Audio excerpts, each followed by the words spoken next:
Countries around the world are seeing higher inflation than they have in decades. But why?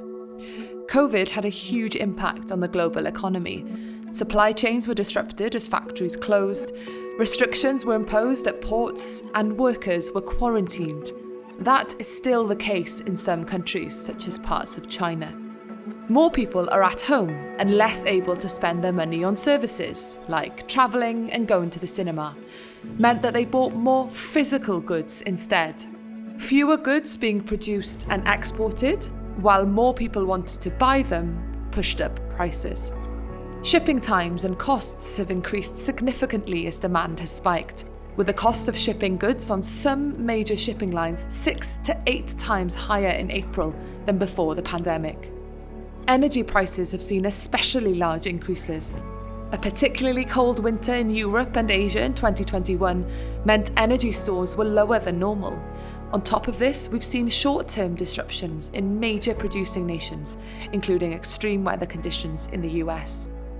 As economies reopened from the pandemic, industrial demand for energy skyrocketed. All of this means energy prices have spiked. Russia's invasion of Ukraine has caused further sharp rises and has raised concerns of damage to gas pipelines, fears Russia may restrict supply, and many countries are aiming to reduce their dependence on Russian energy. UK households are protected from short-term changes in energy prices through the energy price cap. Twice a year, the price cap is adjusted to reflect changes in global energy markets. Otherwise, energy companies wouldn't be able to supply us with the energy we need. This meant the price cap rose by 54% in April. The conflict in Ukraine has pushed up other prices too. For example, Ukraine is one of the world's largest exporters of sunflower oil and wheat, and we are already seeing the amount they are exporting plummeting, which is affecting availability and prices in the UK.